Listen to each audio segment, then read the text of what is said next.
Bonjour et bienvenue sur ce webinar que nous vous présentons, Click et Kerus, sur Talend Open Studio.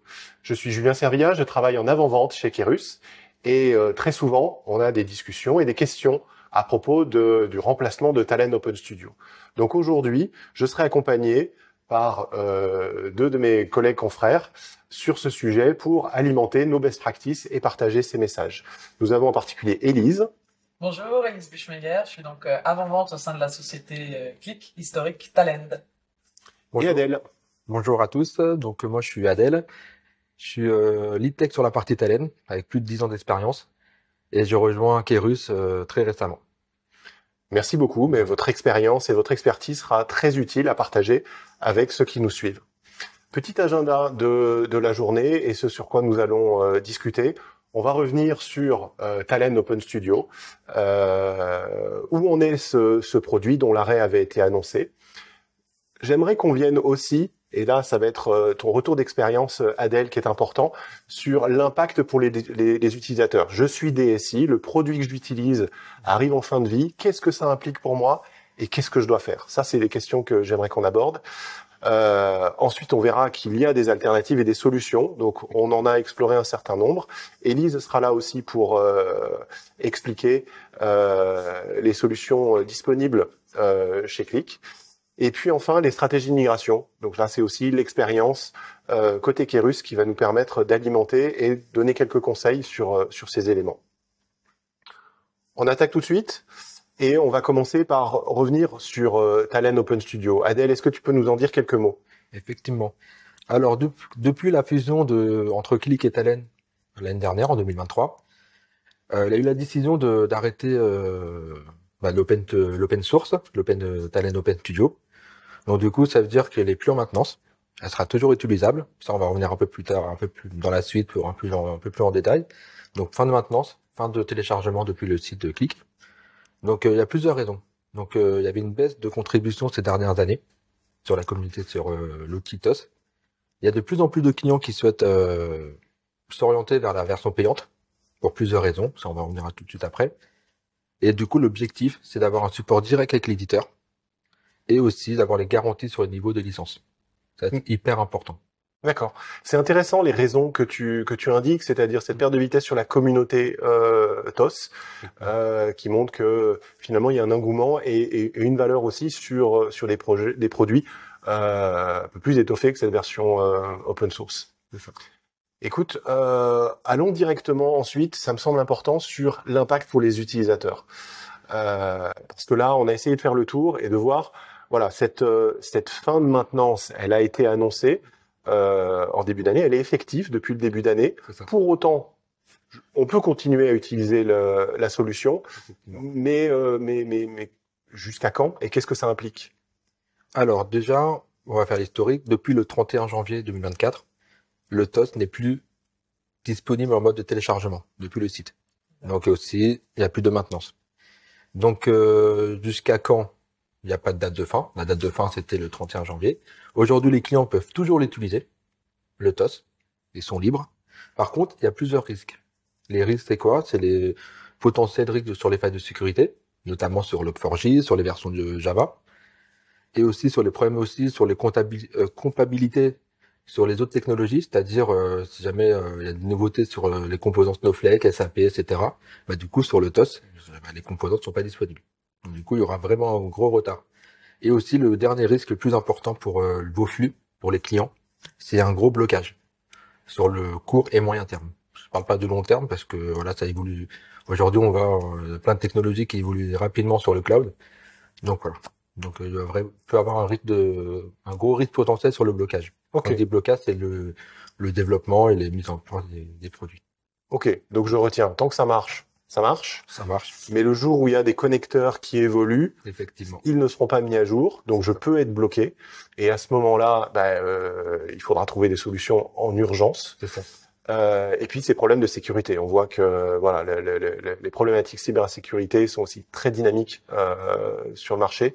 Donc c'est des situations d'urgence qui peuvent se présenter en étant sur une version qui devient un peu plus ancienne et pas maintenue. Écoute, compris.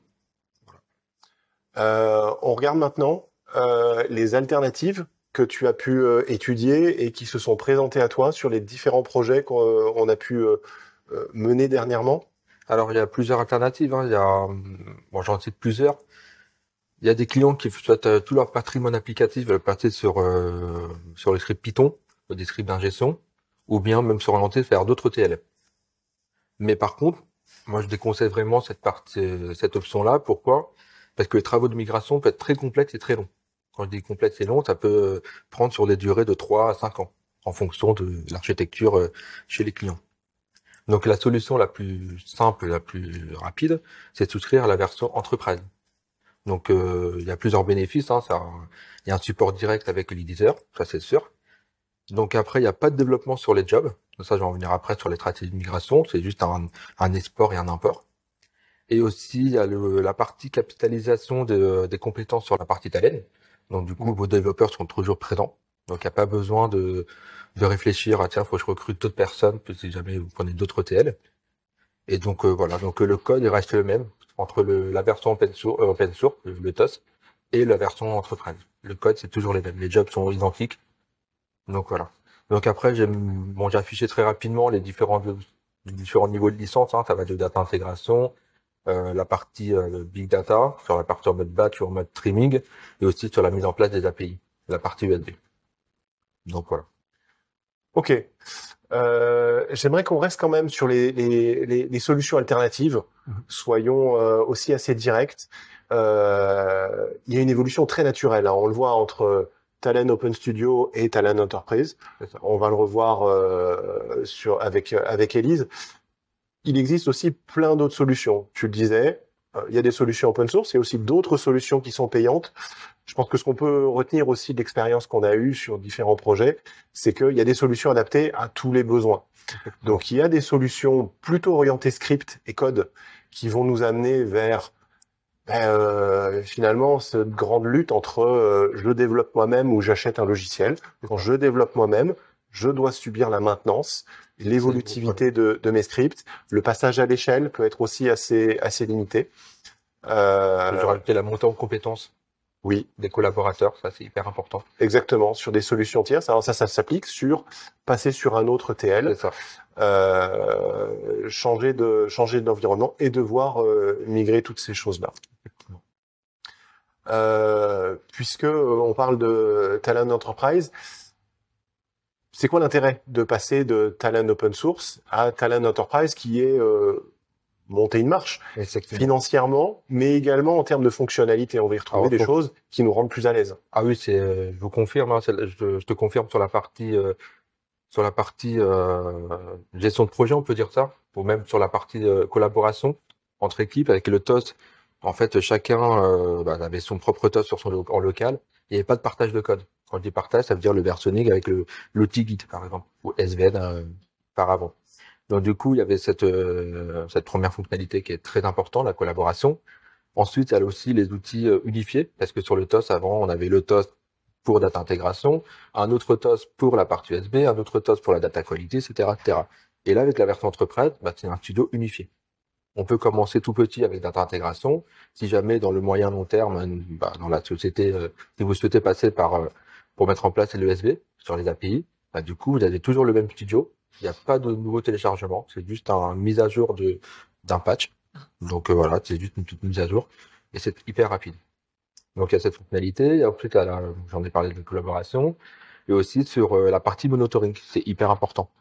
C'est parce qu'avant il n'y avait pas du tout de monitoring, donc du coup on savait pas où planter, où le job planter. Bon, on pouvait mettre d'autres outils alternatifs, mais du coup c'était pas obligé d'avoir d'autres modules autour. Alors que là, avec la partie entreprise, c'est tout dans le même package. Avec la console d'administration, c'est vraiment très poussé. On peut savoir la fréquence d'exécution, les logs, voilà. Tout le plein de détails.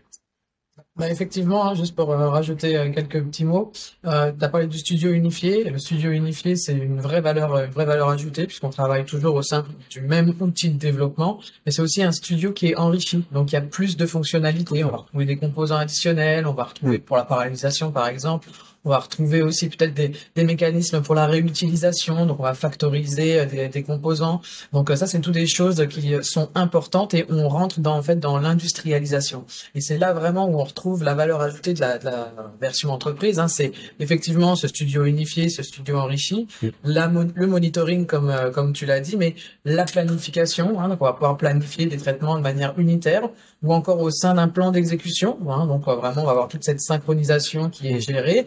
Le monitoring, tu en as parlé, mais c'est aussi toute la gestion de l'administration au final qui est centralisée. Donc, les utilisateurs, les rôles qui sont associés, je définis mes environnements. Je peux aussi faire ce qu'on appelle des pipelines de promotion hein, pour faciliter les mises en production, par exemple. Donc, toute cette partie-là est vraiment importante quand on passe dans une version entreprise. C'est là où on arrive sur le côté industriel d'un outil d'intégration qui est mis en place.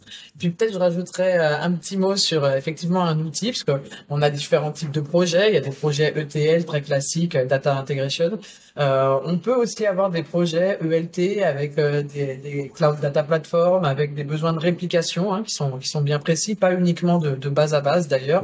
Et donc il y a un outil chez Qlik aujourd'hui qui s'appelle Qlik Cloud Data Integration et qui va vraiment permettre de répondre à ce besoin de réplication en temps réel basé sur les logs avec tout ce côté ELT pour la partie transformation. Voilà le petit mot que je voulais rajouter. Ouais, merci pour ces précisions. Donc, on voit les différentes possibilités. J'espère que on a été assez clair là-dessus. Il y a une vraie continuité entre Talend Open Studio et la suite Talend, puisqu'on va se retrouver dans les usages. On va pouvoir ouvrir le chapitre maintenant des stratégies de migration. Et je crois que le maître mot que tu avais, Adèle, c'est chaque projet, quelque part, s'étudie. Donc, on a vu qu'il y avait plein de solutions et aussi plein de stratégies de migration. Et là, c'est une invitation aussi à ceux qui suivent le webinaire de rentrer en contact avec nous pour étudier votre projet, trouver la solution qui est adaptée et la stratégie de migration. On va poursuivre sur ces différentes stratégies de migration dans le monde des ETL ou ELT. Explique-nous ça. Alors du coup, aujourd'hui, il y a historiquement, il y avait Talend qui a mis en place un outil d'audit. Donc ça permet de vérifier tous vos parcs, tous vos flux sur la partie Talend, hein, que ce soit les jobless, pas les jobless, excusez-moi, sur la partie open source. Du coup, c'est toute la partie des jobs, des métadonnées, sur aussi les routines. Ça, c'est hyper important à vérifier. Parce que entre les anciennes versions de Java et les nouvelles versions, donc du coup, parfois, il y a des fonctionnalités à adapter. Donc du coup, nous, Kirus, on va vous accompagner sur l'audit. Ensuite, sur l'estimation de charge, aujourd'hui, on a un ABA qui permet de faire les migrations en fonction des jobs simples, moyens et complets. Et ensuite, on peut réaliser la migration en fonction de vos besoins. Si vous souhaitez, par rapport aux contraintes spécifiques hein, sur la partie fonctionnelle, hein, si vous voulez même améliorer certains traitements, certains flux, donc du coup, ça, on peut le faire aussi. Donc voilà, donc nous, ce qu'on propose, c'est, comme j'ai dit, c'est un audit, un plan de migration, ça c'est hyper important, un accompagnement sur les différentes priorités, parce qu'il faut faire attention parce que quand on fait une migration, il faut toujours penser à la partie entre guillemets métier, la partie fonctionnelle. Il faut pas que aujourd'hui le job s'arrête sur la partie de production. Et aussi il y a la partie, ce qu'on propose, c'est la partie des formations. On propose des sessions de formation pour les clients sur la partie d'intégration, sur la partie administration. Donc voilà, donc il y a cette partie d'accompagnement sur les formations et aussi après derrière un suivi de post-migration. Ça c'est très important, que derrière il faut avoir un suivi et aussi surtout satisfaire les clients. Je rajouterais juste un petit mot sur la partie accompagnement qui est effectivement très importante puisque passer sur une version Talend d'entreprise, c'est aussi mettre en place une architecture qui doit être pérenne, effectivement, mais qui doit aussi répondre à ce besoin d'industrialisation auquel la solution répond. Et donc, c'est là où l'accompagnement de Kerus prend vraiment tout son sens et permet aux clients de partir sur des bonnes bases et permet d'assurer, de garantir la réussite du projet. C'est ça.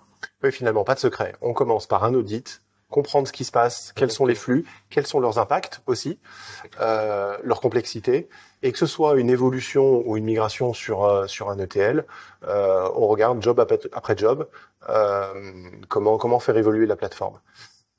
L'intérêt, c'est qu'il y a aussi des outils qui sont proposés pour accélérer ces migrations. Effectivement, ça c'est la partie, les tests de non-régression, comme on dit les TNR. Donc du coup, il y a des outils qui permettent de... Nous, on a des personnes qui sont plus sur la partie testing, sur la qualité. Donc là-dessus, on peut vous accompagner sur... en gros, c'est de vérifier si le job fonctionne comme avant. Qu'il n'y a pas de régression sur les niveaux des performances, sur les pertes de données. Donc voilà, toute cette partie-là qui... Ça fait partie de l'accompagnement. Et j'ai des jobs sur Talent Open Studio. Est-ce qu'il y a des outils pour les porter et les avoir facilement sur Talent Entreprise? Alors, comme je disais au début de notre webinaire, qu'est-ce qu'on fait? On exporte tous les projets de l'Open Studio et ensuite on le importe. D'accord. On l'importe directement sur le studio et ça fonctionne. C'est vraiment très facile à mettre en place. Ok. Cette partie-là, elle est vraiment très facile. Et là, en fait, la difficulté, c'est les tests, en fait. C'est les tests de non-régression, de vérifier.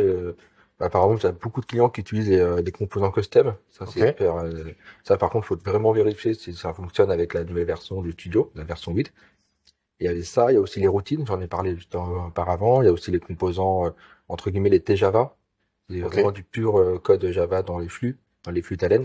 Ça aussi, il faut vraiment tout vérifier. Ok. Donc dans les grandes lignes, la migration pourrait passer. C'est Maintenant, ça, attention sur les composants spécifiques. effectivement. Attention également sur les versions. C'est-à-dire sur une version de Talent Open Studio un petit peu ancienne, qui n'a pas évolué, son passage vers une version maintenant Talent d'entreprise, mais très actuelle, C'est ça, il pourrait y avoir des composants un tout petit peu différents. D'où effectivement. audit, regarder un petit peu ce qui se passe. Mais c'est vrai qu'on a ces facilitateurs et ces accélérateurs pour évoluer dans la droite ligne Talent Open Studio vers Talent d'entreprise. C'est ça. Et après, moi, je peux aller plus loin sur l'accompagnement. C'est de vérifier s'il y a des jobs qui sont obsolètes, voire même des composants. Que ça arrive très souvent. Ouais. Et aussi, identifier aussi les mauvaises pratiques de développement. Ça, faut mettre en place des best pratiques. Ça veut dire de mettre en place des job lists, des routines un peu plus génériques, utilisation des métadonnées, des variables de contexte, etc. Ça, c'est hyper important. Et aussi, surtout, le point hyper important que je mets vraiment en avant, c'est le déploiement. Ouais. La partie CI/CD. Ok. Donc ça là-dessus, c'est un gros avantage de la version entreprise et ça permet de fluidifier la mise en production, les mises en recette en production, etc. Ouais. Bah, écoute, on a un échange finalement assez court, mais j'ai l'impression hyper intense sur ton retour d'expérience et sur comment traiter ces choses-là. Moi, je retiens il faut regarder ce projet-là, faire appel aux experts. J'ai l'impression que tu as un certain bagage pour pouvoir éclairer sur ce genre de sujet. Et c'est vrai que chez Kérus, on a 14 ans d'expérience sur ce genre de sujet, des consultants autour de toi certifiés. On est également un ambassadeur de Click qui fait partie de Kérus, qui est au top des roadmaps et des évolutions. Un certain nombre de clients qui nous font confiance dès aujourd'hui. Donc c'est autant d'expériences qui permettent d'avoir cette retranscription aujourd'hui avec quelques bonnes pratiques. Et puis, eh bien, comme tu le disais, chaque projet, il faut le regarder. Donc, à nouveau, un appel aux personnes qui suivent le webinar. Contactez-nous et on pourra regarder précisément votre projet, vos enjeux, les technologies qui sont impliquées, revenir sur certaines options, les options de Talend, les options alternatives, et trouver les stratégies de migration les plus adaptées à vos enjeux. Merci beaucoup Élise, merci beaucoup Adèle. Pour être franc, on a enregistré cette session il y a quelques jours. Donc maintenant, on va repasser en live avec quelques questions qu'on va pouvoir prendre en direct par le chat.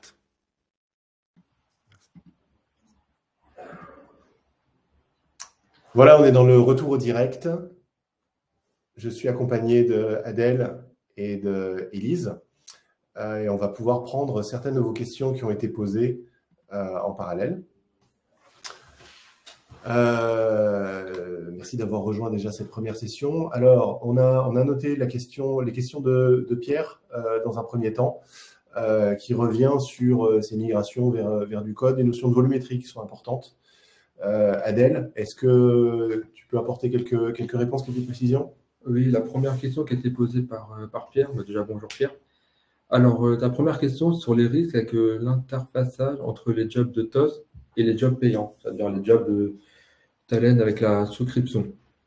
Du coup, il n'y a aucun risque pour moi parce que c'est pas du tout c'est décorrélé. Donc, tu as la version TOS qui sont installées sur ton serveur de manière enfin, peu importe la partie déploiement.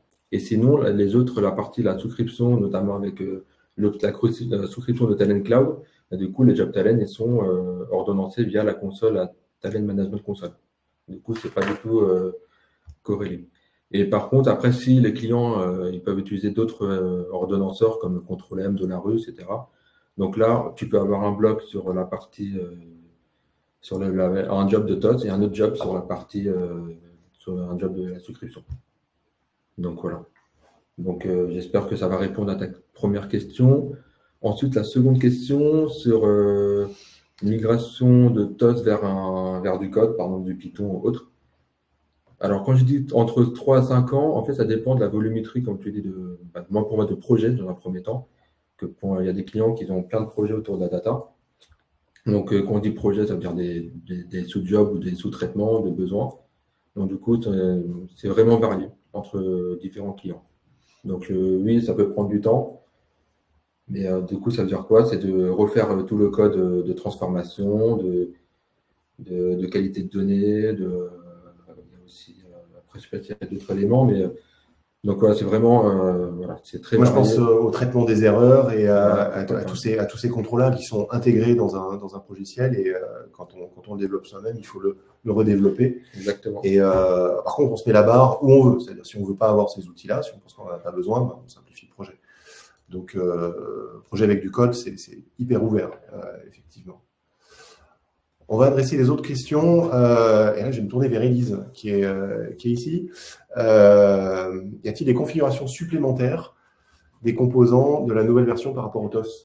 Alors, ce qu'on va retrouver, en fait, c'est des composants supplémentaires, des composants additionnels d'une version open source vers une version entreprise. Donc, ça peut être des composants de parallélisation, par exemple. C'est des composants aussi pour adresser un premier niveau de CDC, donc de Change Data Capture, pour faire du transfert en mode Delta. Donc, on retrouve aussi, évidemment, des nouvelles fonctionnalités. On en a parlé pendant le webinaire, mais c'est pas des configurations supplémentaires ou des paramétrages différents. Non, on va pas retrouver ça. C'est plutôt des composants supplémentaires, pas des paramétrages additionnels au sein d'un composant que vous connaissez. Et c'est pour ça justement qu'on a une vraie cohérence entre les jobs qu'on a développés en version open source et les jobs qu'on a développés en version entreprise. Ces capacités à exporter les jobs, à les réimporter dans la version entreprise, on va retrouver les mêmes dans ce sens-là. Tout à fait. La question d'après, alors intéressante sur la partie DevOps, parce que c'est aussi un avantage qu'on a mentionné un petit peu sur la partie Enterprise de Talend. Qu'est-ce que tu peux nous en dire? Effectivement, hein, on le disait, Adèle le disait pendant le webinaire, il y a toute une partie industrialisation qui arrive dans cette version entreprise, et c'est notamment toute la compliance, par exemple, avec les outils donc, qui sont basés sur du Maven. Donc tous les outils DevOps, Talend est 100% compliant Maven, donc on est capable de travailler évidemment avec du Jenkins, du Docker, du Puppet, du Chef, etc., etc. Donc tous les outils qui vous permettront d'aller dans cette dynamique et de mettre en place toutes les réflexions autour de la partie DevOps et DevSecOps. Et avec la console centralisée des différentes choses et qui permet d'aller faire d'autres fonctions également avec cette console, notamment des API, notamment d'autres choses. Je vais revenir aussi sur une question qu'on nous a posée alors en préparant ce webinaire et en parlant. On nous avait demandé, mais au final, vous êtes capable de faire des projets au forfait, des projets de migration au forfait. Et Adèle, tu en donnais un petit peu quelques lignes. Oui, bien sûr, on sait faire des projets au forfait. On a des ABAC, tu l'indiquais. Ce qu'on peut préciser peut-être, c'est de quels éléments on a besoin pour pouvoir calibrer un projet au forfait. Alors, on a besoin dans un premier temps, c'est pendant la réalisation de l'audit. C'est le nombre de projets. Après, sur les projets, du coup, il faut vérifier le nombre de jobs. Donc après, il faut vraiment regarder tous les job par job sur chaque projet. Ensuite, il y a une stratégie de migration. Donc la stratégie de migration, c'est-à-dire définir toutes les étapes. Et derrière, aller plus loin sur l'accompagnement, notamment sur les tests. Donc moi, j'ai parlé un peu sur les tests de non-régression. On a des outils qui permettent de faire les tests automatisables sur la partie de vérifier l'ancien job et le nouveau job. En gros, c'est la version Open Studio, le TOS, et le job de la version souscription. En fait, c'est vérifier s'il n'y a pas si c'est le même résultat à la fin, sur le temps de traitement, s'il n'y a pas de régression, voilà. Donc, il y a tout un panel de vérification. Tu migres tes jobs, tu les lances en parallèle en concurrence C'est grâce ça. à cet outil C'est et tu compares le résultat pour t'assurer Exactement. que le même résultat est le même. Ouais. C'est ça. Donc oui, projet au forfait, projet calibré, pas de surprise. Et puis suivi des résultats avec des tests de non-régression. Évidemment, un projet, il faut regarder un petit peu le nombre de jobs, la complexité de ces jobs, pour pouvoir vous apporter ces informations-là. Exactement. On a une question de Mohamed. Attends, je vais la lire. Pas de changement si on est sous licence. On peut toujours télécharger le studio, oui, je pense. Oui, Voilà, bien sûr. Si Élise. vous êtes sous licence, vous avez accès aux différents éléments techniques que compose la solution, donc notamment le studio, évidemment. Et les montées de version. Et montées de tout version, ça, le support, tout reste comme maintenance voilà. corrective, évolutive, etc. C'est ça, il y a des releases tous les mois. Oui. Qui est disponible sur le Release site du mensuelle. support. Ouais, c'est ça. Qui sont donc documentés sur le site donc help.talend.com où vous retrouvez vraiment la version 8 release par mois et vous retrouvez donc chaque élément, que ce soit des correctifs, que ce soit des nouveaux composants qui sont amenés, que ce soit des nouveautés qui arrivent, etc. C'est ça. Il y a une autre personne, c'est Nidal qui est en train d'écrire. On laisse quelques minutes pour voir si encore quelques questions peuvent venir. Sinon, on est sur quelques questions qui nous ont été posées dernièrement aussi quand on avait des discussions de préparation de ce webinaire. Comment anonymiser des données au sein de flux d'intégration. Alors, on est moins dans la migration TOS, mais c'est des questions qui sont sorties en fait dernièrement dans nos discussions. Donc, on peut aussi apporter ce petit éclairage. Effectivement, sur le module Data Quality, on va retrouver un ensemble de composants qui vont nous permettre d'anonymiser, mais c'est anonymiser, pseudonymiser, faire du chiffrage symétrique, asymétrique, gérer le cycle de vie des clés. Donc, il y a vraiment plusieurs composants qui vont nous permettre de répondre notamment aux points qui sont évoqués au sein de la RGPD. Donc, n'hésitez pas, si vous avez le module Data Quality, si vous avez donc qui arrive, donc ce module Data Quality avec au minimum une plateforme, donc une plateforme Data Management par exemple, vous avez ces composants, n'hésitez pas à les utiliser, à les tester et à vérifier que ça corresponde bien à ce que vous souhaitez faire. Voilà, étant d'une dernière question, et elle est excellente. Merci Nidal. Click s'intéresse de plus en plus à la partie Talent Cloud et à la partie on-premise. Donc là aussi une question pour toi, Élise. Et tu en as parlé un tout petit peu de Click Talent Cloud. Donc on-prem, cloud. Talend a pris une stratégie cloud il y a quelques années. Click, avec qui on a fusionné il y a une petite année, a cette même stratégie. Donc effectivement, la partie Talend Cloud existe. Click Talend Cloud, on en a parlé il n'y a pas très longtemps. Il y a eu des webinaires sur ce sujet. Si on parle de l'outil Click Talend Cloud Integration, donc là effectivement c'est un outil qui va nous permettre de faire de la réplication et des transformations en mode ELT. En attendant, à côté de ça, la partie on-prem, donc sur les solutions historiques Talend en mode on-prem, elles existent toujours. Il n'y a aucun arrêt qui est prévu. Elles sont utilisées par beaucoup de clients et évidemment, il y a une roadmap qui va avec. Alors, on n'a jamais caché que depuis quelques années, les nouveautés arrivent d'abord sur les versions cloud et ensuite sur les versions on-prem. Mais les versions on-prem existent, ont des roadmaps, évoluent et sont tout à fait utilisables dans différents contextes. Ça, c'est intéressant parce que ce sera l'occasion, certainement, au prochain webinaire, de revenir sur ces aspects de cloud. Voilà, il va être temps de clore ce webinaire. Merci beaucoup Adèle, merci Élise pour cette préparation. Bonne journée à tous et toutes. On reste disponible si vous avez d'autres questions ou des projets à partager avec nous. À bientôt. Au revoir. Au revoir.